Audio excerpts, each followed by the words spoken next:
আসসালামু আলাইকুম ওয়ারাহমাতুল্লাহ। আজকের এই ভিডিওতে আমরা মুসলিম জাহানের চতুর্থ খলিফা হযরত আলী ইবনে আবি তালিব রাদিয়াল্লাহু আনহুর জীবনী সম্পর্কে জানব ইনশাআল্লাহ।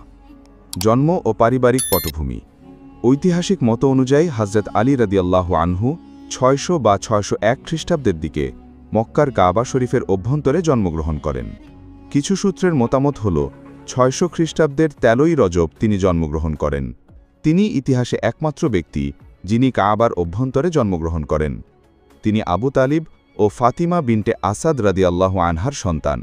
আবু তালিব ছিলেন বনু হাশিম গোত্রের অন্যতম অভিজাত নেতা ও প্রিয় নবী মুহাম্মদ সাল্লাল্লাহু আলাইহি ওয়াসাল্লামের চাচা।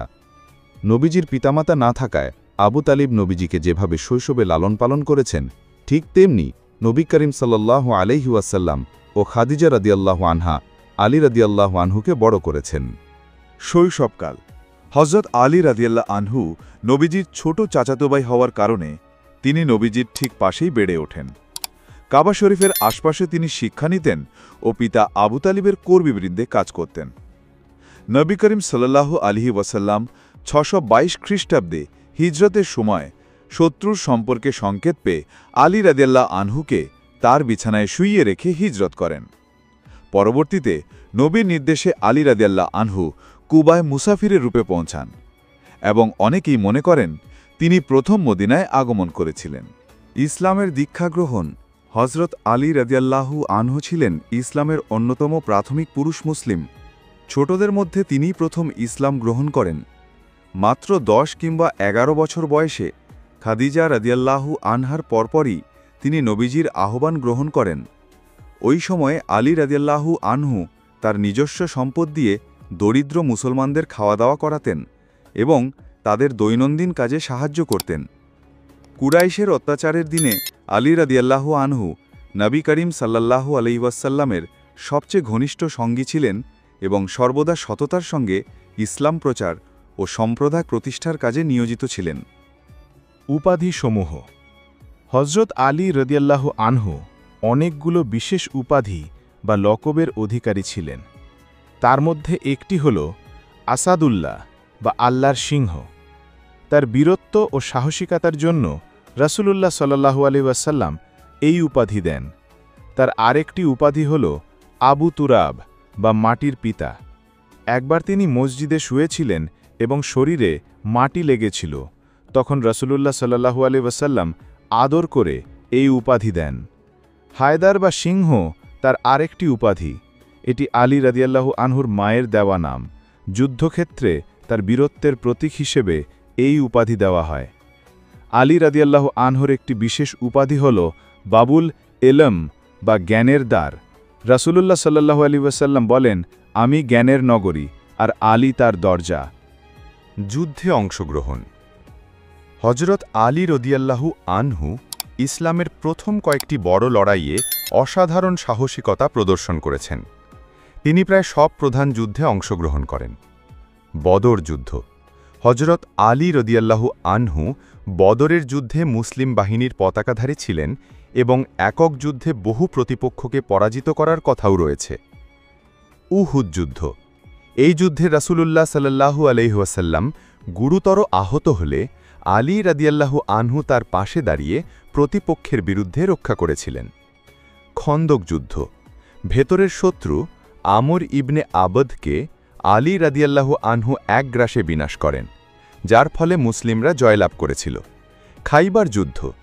628 খ্রিস্টাব্দে সংগঠিত হওয়া খাইবার যুদ্ধে হযরত আলী রাদিয়াল্লাহু আনহুর বীরত্ব ছিল অবিস্মরণীয়। তিনি এই যুদ্ধে মুসলিম বাহিনীর প্রধান সেনাপতি হিসেবে দায়িত্ব পালন করেন এবং খাইবারের সুরক্ষিত দুর্গগুলো জয় করতে গুরুত্বপূর্ণ ভূমিকা রাখেন। এই যুদ্ধে তিনি একাই কামুস দুর্গ জয় করেন। তিনি ইহুদি বাহিনীর প্রধান যোদ্ধা মারহাবকে পরাজিত করেন। তার অসীম সাহস ও রণকৌশলের কারণে মুসলিমরা বিজয় লাভ করে। বৈবাহিক জীবন।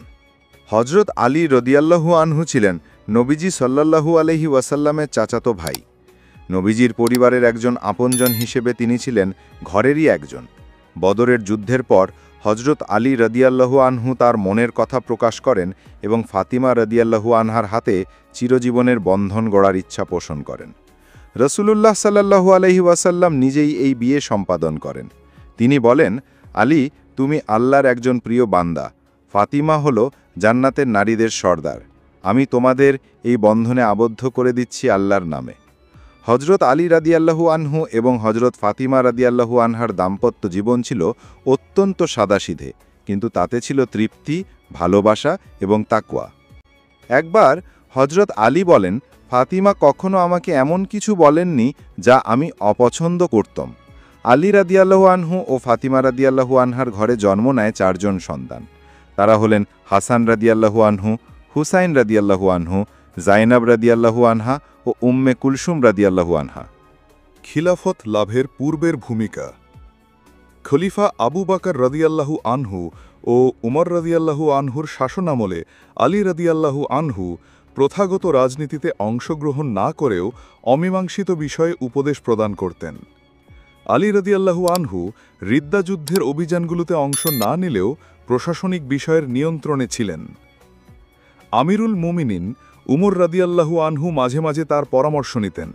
ওমর রাদিয়াল্লাহু আনহু তার রাজস্ব বণ্টন নিয়ে আলী রাদিয়াল্লাহু আনহুর সঙ্গে মতবিরোধ করলেও নবী করিম সাল্লাল্লাহু আলাইহি ওয়াসাল্লামের সম্পত্তিগুলোর কিছু আলী রাদিয়াল্লাহু আনহুকে ফিরিয়ে দেন এবং বিভিন্ন বিষয়েও তাকে সম্মান দেখান। খলিফা উসমান রদিয়াল্লাহু আনহুর কালেও আলী রদিয়াল্লাহু আনহু নিজেকে সুপারিশ করেননি, কিন্তু উসমানকে অসামাজিক কুৎসা ও অনাচার থেকে বিরত রাখতে ও সহমত ভাব পোষণ করতে অনুপ্রাণিত করতেন। তিনি প্রকাশ্যভাবেই নিয়োগ নীতি নিয়ে উসমান রদিয়াল্লাহু আনহুর সমালোচনা করতেন এবং অসন্তুষ্ট সাহাবীদের সমর্থন করতেন। উসমান রদিয়াল্লাহু আনহুর শেষযুদ্ধ চলাকালে আলী রদিয়াল্লাহু আনহু শত চাপে পড়েও শান্তিপূর্ণ উপায়ে সমাধান খুঁজতে চেষ্টা করেছিলেন। বিক্ষোভকারীদের সরিয়ে দিতে তাদের সঙ্গে আলোচনা চালিয়ে প্রথম ঘেরাও উদ্ধারের চুক্তিও করেন, কিন্তু পুরোপুরিভাবে সংঘাত এড়ানো সম্ভব হয়নি। খিলাফত লাভ। হজরত ওসমান রাদিয়াল্লাহু আনহু শাহাদাত বরণ করার পর মদিনা শহরে ব্যাপক বিশৃঙ্খলা বিরাজ করছিল। তখন মদিনার ধর্মীয় ও রাজনৈতিক নেতারা হজরত আলী রাদিয়াল্লাহু আনহুকে খলিফা ঘোষণার জন্য আহ্বান জানান। 35 হিজরি সাল মোতাবেক 656 খ্রিস্টাব্দের জুন মাসে হজরত আলী রাদিয়াল্লাহু আনহু আনুষ্ঠানিকভাবে মুসলিম উম্মার চতুর্থ খলিফা হিসেবে শপথ গ্রহণ করেন। হজরত আলী রাদিয়াল্লাহু আনহুকে মদিনার বৃহত্তর সমাজ এবং ইসলামী নেতারা সম্মিলিতভাবে খলিফা হিসেবে নির্বাচিত করেন। তার খিলাফত লাভের সময় পরিস্থিতি ছিল অস্থির, কারণ তিনি তার পূর্বসূরির মৃত্যু পরবর্তী বিশৃঙ্খলা মোকাবিলা এবং মুসলিম সমাজকে ঐক্যবদ্ধ করার প্রচেষ্টা চালাতে শুরু করেন।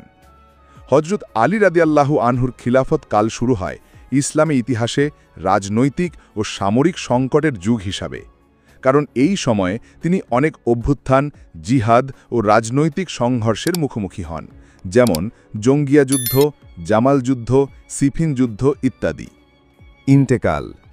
হজরত আলী রাদিয়াল্লাহু আনহুর খিলাফতের সময় নানা রাজনৈতিক সমস্যা ও বিভ্রান্তি দেখা দেয়। বিশেষত জামাল ও সিফিন যুদ্ধের পর থেকে মুসলিম উম্মার মধ্যে বিভাজন শুরু হয়। এই সময় একটি গোষ্ঠী আত্মপ্রকাশ করে, যাদের বলা হয় খারিজি। তারা হজরত আলী রাদিয়াল্লাহু আনহু, মুয়াবিয়া রাদিয়াল্লাহু আনহু এবং আমর ইবনে আস রাদিয়াল্লাহু আনহু এই তিনজনকে কাফির মনে করত এবং তাদের হত্যাকে জায়েজ মনে করত। নাউজুবিল্লাহ। হজরত আলী রাদিয়াল্লাহু আনহু 19 রমজান 40 হিজরি মোতাবেক 26 জানুয়ারি 661 খ্রিস্টাব্দে কুফা শহরের মসজিদে ফজরের নামাজের সময় ইমামতি করছিলেন। সিজদায় গেলে ইবনে মুলজিম নামক এক খারিজি পেছন থেকে 20 মাখানো তলোয়ার দিয়ে তার মাথায় আঘাত করে। হজরত আলী রাদিয়াল্লাহু আনহু গুরুতর জখম হন এবং 21 রমজান তারিখে শাহাদাত বরণ করেন। মৃত্যুর সময় তার বয়স ছিল প্রায় 63 বছর।